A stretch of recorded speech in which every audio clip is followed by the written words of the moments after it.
You're listening to The Conversation. 3 months ago, Andy Burnham's desk was filled with the business of running Greater Manchester. Buses, housing, policing. This city region in the north of England is home to 3 million people, and Burnham, a former minister in the Labour governments of Tony Blair and Gordon Brown, has been its mayor for nearly a decade. But after a whirlwind 10 weeks, Burnham is due to travel to Buckingham Palace on July the 20th to meet King Charles, who will appoint him as Britain's next Prime Minister. As discontent swirled around Keir Starmer in the weeks following a disastrous set of local council elections for Labour in May, one of Burnham's allies stepped down as an MP, allowing the man who's been nicknamed King of the North to stand for Parliament in Westminster and be ready to take over uncontested from Starmer following his resignation in late June. I am going to do things differently. At the heart of Burnham's plans for power lies Manchesterism. It's a political philosophy that centres on giving cities and towns outside London more political control, devolution rooted in a sense of place and culture. Burnham has also described it as a business-friendly socialism. Burnham was actually born in nearby Liverpool, not Manchester, but he's become synonymous with the place. So how did Burnham's decade as mayor of Greater Manchester shape his politics? What did he achieve there? And will a philosophy designed around one city work on a national level and survive the journey to Westminster?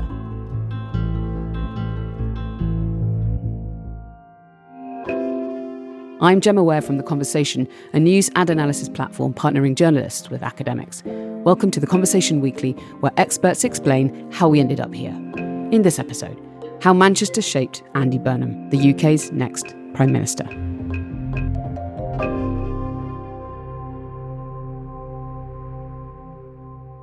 Later in this episode, I'll be hearing from Phil Brown, a researcher who interviewed Andy Burnham for The Conversation nearly a decade ago. But first, I'm joined by Kirsty Fairclough. Kirsty, you're a professor of screen studies at Manchester Metropolitan University and an expert in the culture of Manchester, where you sit on the Greater Manchester Music Commission set up by Andy Burnham. Welcome to the podcast. Thank you very much.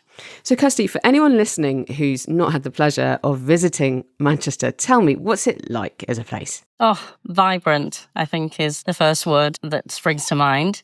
What makes us so iconic is that we've always defined ourselves through culture in some way. We often think about Joy Division, Smiths, Oasis, Factory Records, the nightclub Hacienda.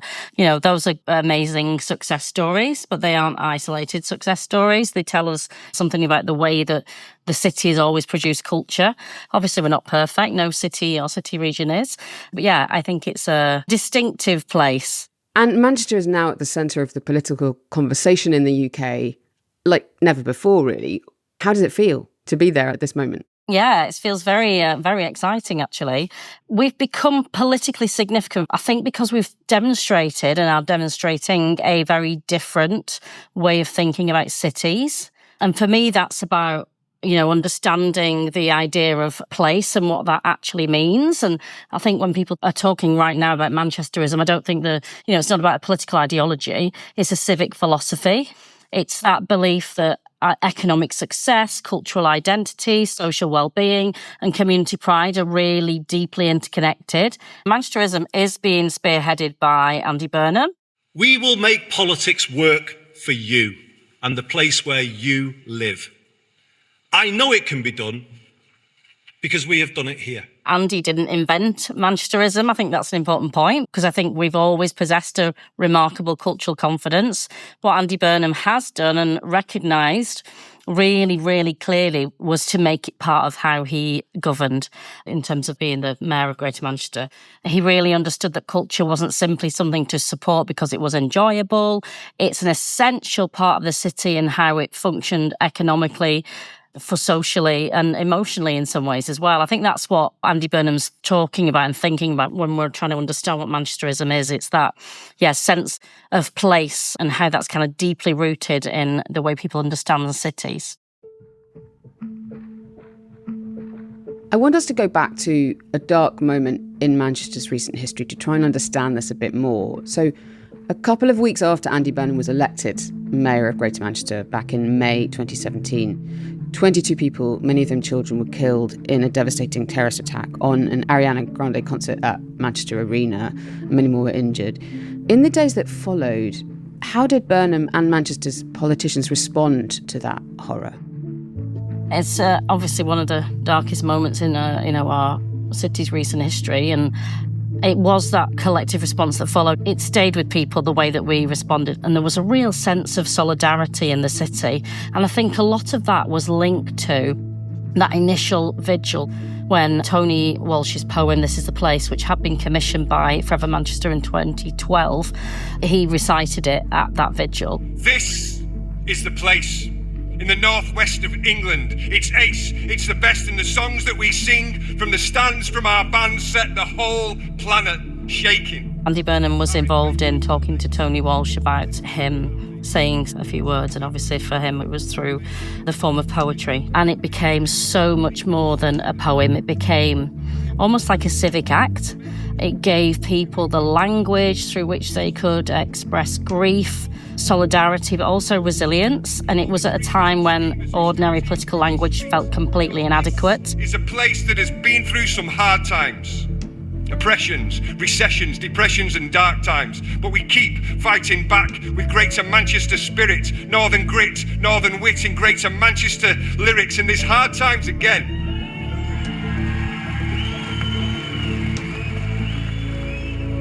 What I think was really important at that moment was when the city needed to explain itself or kind of respond, it turned to culture, it turned to poetry rather than policy, and that tells us something really profound, I think, about Manchester. Andy Burnham understood that culture performs that practical civic function, and I think that's continued throughout him being Greater Manchester Mayor.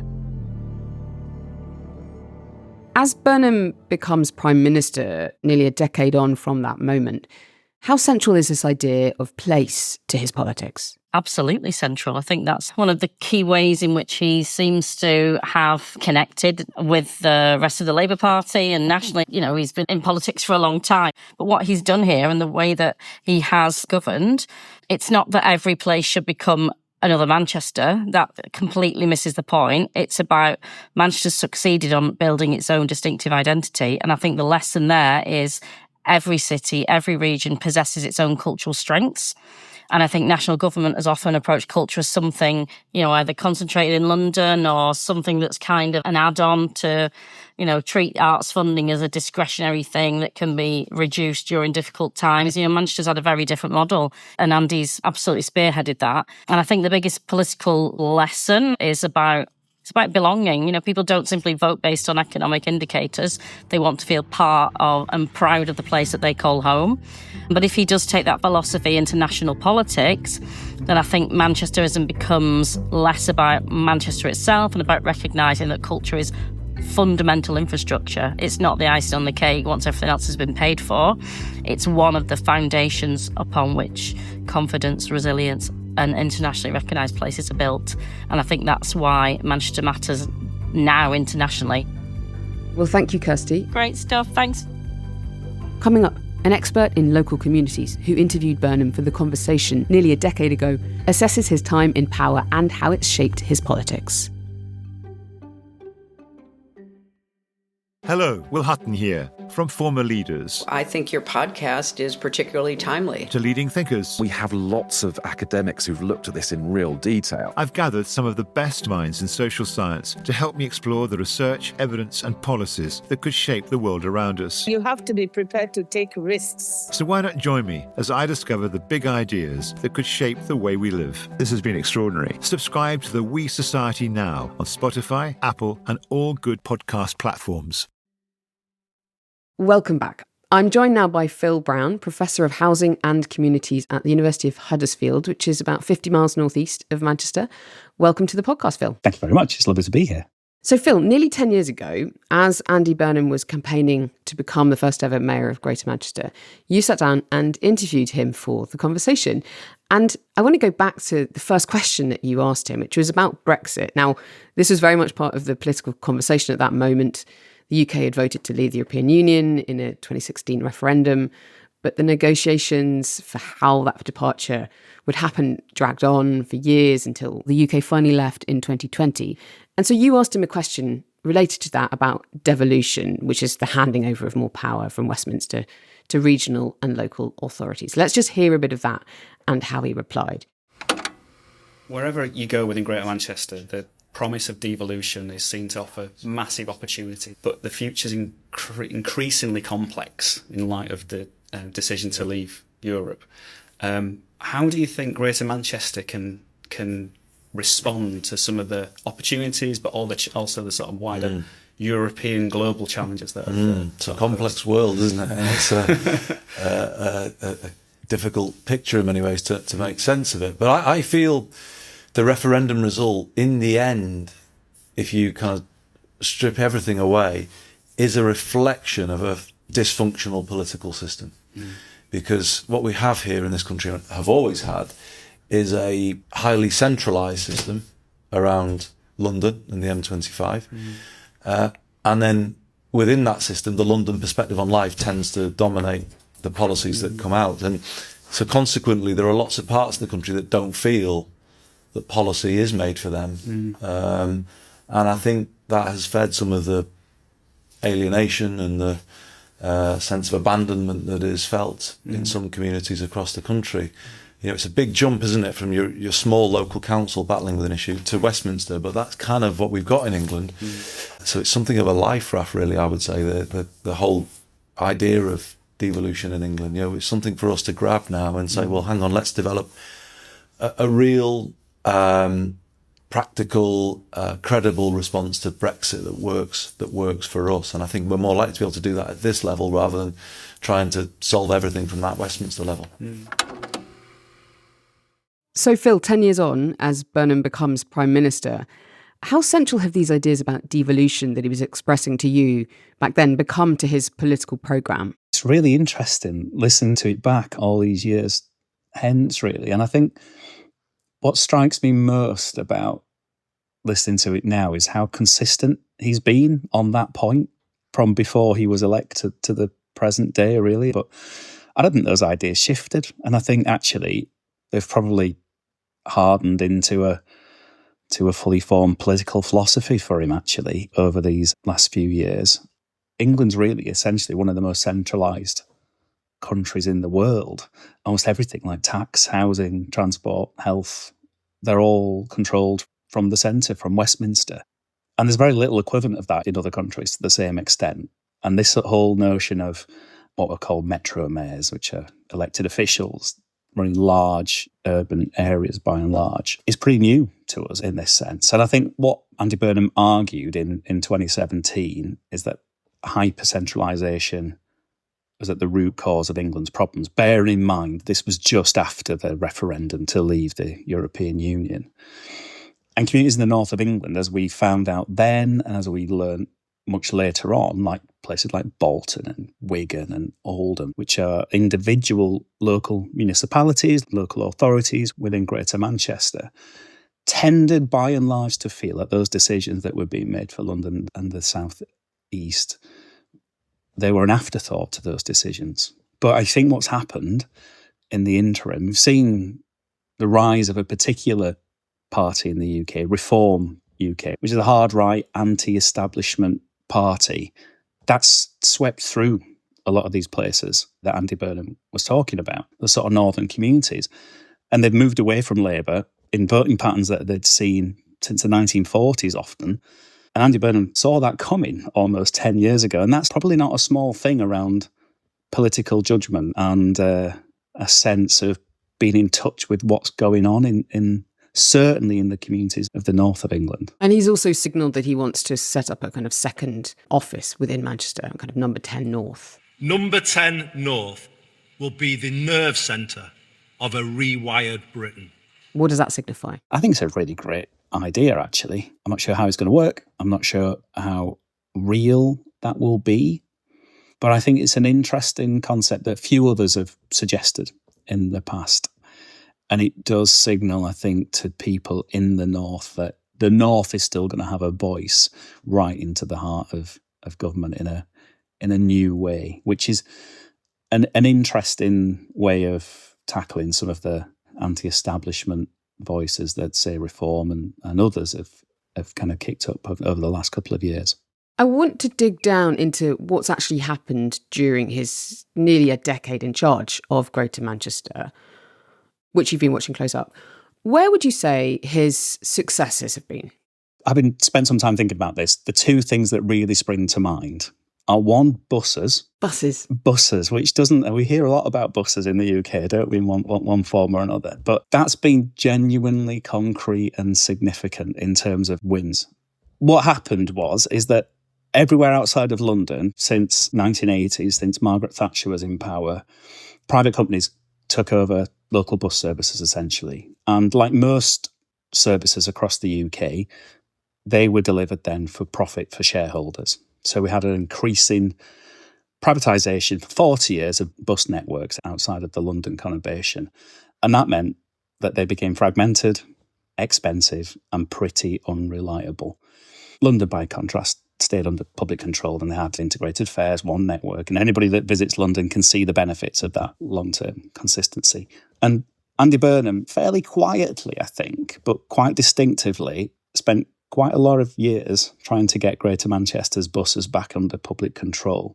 And the private operators really objected about this. They took him to court twice, and Greater Manchester Combined Authority won both times. And in September 23, it became the first place outside London to be brought back, the bus network back under public control. Has it improved the bus service? Yes, its passenger reports, satisfactions have increased hugely since that's happened. We've got capped fares, we've got free travel for young people, there's integrated ticketing. So I think it's a real tangible thing that's changed people's lives. So that's one thing, buses. What about the other? What's another thing that you think he did well? The other thing, arguably, is a political moment that he probably got right, which was COVID.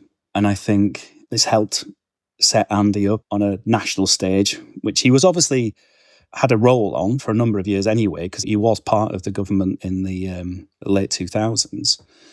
But the COVID stage gave him an opportunity for him to shine nationally and politically, because I think it was the end of 2020, the national government in London wanted to impose really strict pandemic restrictions on Greater Manchester without providing what Andy Burnham and others thought was adequate financial support to enable that to happen, particularly for workers and for businesses that would be affected and lose quite a lot of income. And he almost alone refused to agree.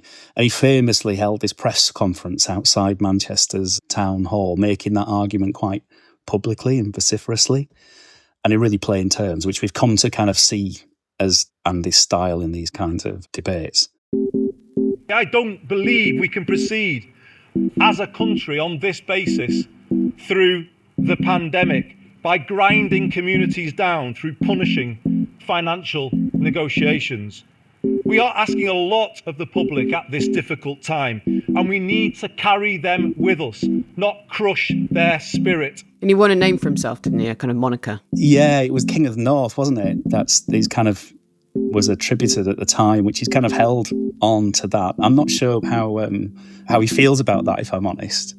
But his argument at that point was that the region was treated as an afterthought. People couldn't be asked to stay home without proper support. And he was told via a post on social media, while he was literally standing at the microphone, that the restrictions would be imposed regardless. And he used that moment as a shift to stand against the establishment, whilst also simultaneously being a part of the Labour Party. It was a really deft move, I think, by a politician that you could see was growing in confidence. So he didn't manage to stop those restrictions coming in at that time, but he won a bit of a name for himself as trying to stop it. He did. And that's the kind of approach you think he seemed to have, was that ability to speak plainly as a person that you would know in your community. You would say he's got the voice of the man down the pub kind of a approach to him. And so where did he struggle then to make headway? Quite disappointingly, it was things that affected homelessness and housing.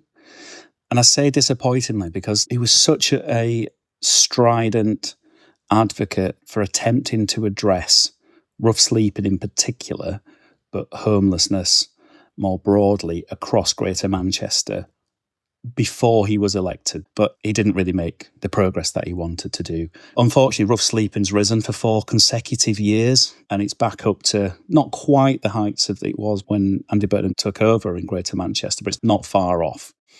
And he's explained that, I think, which we have to listen to to primarily to national policy failures. So things like frozen housing benefit, an atrocious approach to mishandling some of the move-on accommodation issues through the asylum system, which tends to push refugees onto the streets.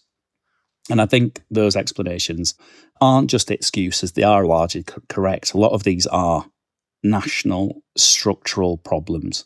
But having said that, having stood on the ticket of trying to address homelessness initially for a number of years and then seeing those numbers increase, it's difficult to defend. What about housing more broadly? Yeah, that's also been an area where he's had weak progress as well. We've seen more recently from some of the news that he really does want to press housing as being one of the key national infrastructure challenges that he can address as Prime Minister. But in his record, the number of social homes available in Greater Manchester actually gone down. He got new powers in 2023, I think it was, which was a good 6 years into his tenure as mayor. And he pledged to build 10,000 new council homes, so homes that are socially rented. But I think arguably the housing crisis within Greater Manchester, it's deepened while he's been mayor. But again, there are very real national policy reasons for that happening. So I guess there's a question there about what could he do now in a national position with visceral experience of what not being able to deliver housing at a regional level and at a local level looks like. And what about growth? Because this is a kind of a key talking point, both at national and local level in politics. Did Burnham deliver stronger growth for Manchester as mayor? Andy Burnham came to power at a time where Manchester's curve was on a real big upswing. So being able to attribute growth to an individual is going to be really difficult. We know that Greater Manchester's economy grew faster than the national average throughout his time as mayor. There was new investment, new jobs, significant regeneration in the city centre. Anybody that's even travelled through, never mind stopped in Greater Manchester, particularly Manchester, can see those measures actually in physical form in front of you. But I think the tension continues that it's not evenly spread, that you do find this extraordinary wealth within Manchester city centre, and to some extent the spillover into places like Salford Quays as well within its neighbouring borough. Other areas even like Lee, which used to be his own constituency, haven't experienced that same growth at all. So it didn't address the inequalities in where the growth was happening? No, it's one of these things where, yes, growth happened, but did it happen fairly across the people that were going to be affected most deeply by some of the hollowing out of some of those areas? How do you think Burnham's experience in Manchester has prepared him for being UK Prime Minister in number 10? And how will it shape what he does in power? He's kind of cut his teeth in this significant role by being both part of the establishment and pointing fingers at it. It's going to be so interesting to see what his adversary is in this situation. So Greater Manchester, it's not a significant institution. Across 10 authorities, they've all got different leaders. He's got to do a lot of negotiation and convening across those leaders. They've all got their own political priorities, but it has been a majority Labour consensus across Greater Manchester. And he knows how government actually works. He had that experience before. I think probably some of the biggest preparations, probably more psychological. He spent 9 years arguing a particular position that seems to have been seen to have lots of mileage around the benefits of devolution and really communicating with communities. I'm sort of sat here thinking about what Manchesterism means. And I'm not sure it's going to evolve too, and that's the genuinely difficult question. Can some of the things that have been successful within a Manchester context really transfer to Westminster context? He's got a completely different set of problems to deal with, such a lack of consensus that he can rely upon. I'll be interested to see the approach to some of the more socialist ideas that he's got will actually work out in practice in the national context. He's up against the Treasury, but he's up against business as well, large and small, at a completely different scale. There was almost a speed limiter on what you could do within Greater Manchester. Now, to some extent, that comes off at a national level. One conversation can influence the stocks and shares that appear the very next day. But that's just not possible in Greater Manchester. So trying to trail some of the more interesting socialist, left-leaning views and to see what the appetite is from the electorate, from those that invest in public services, will be incredibly interesting to watch. Great. Well, thanks, Phil, for being there 10 years ago and for coming back and talking to us about what Burnham's done in Manchester. We'll wait to see what happens next. Thank you. Okay, thank you.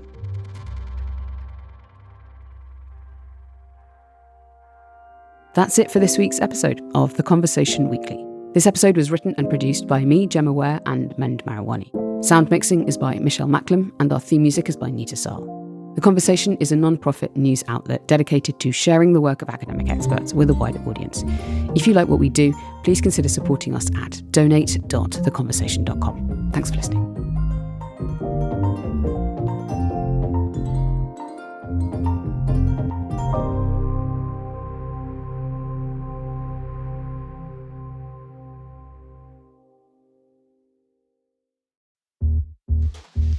What are you going to have? Can I have 2 pieces of mullet, please? A piece of sea perch and 8 whiting fillets, please, Pauline. From a fish and chip shop in regional Queensland. I believe we are in danger of being swamped by Asians.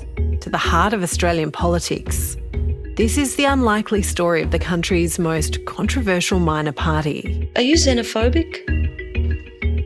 Please explain. For 30 years, One Nation and Pauline Hanson have been ridiculed, dismissed and shut out. Gone. I don't like it.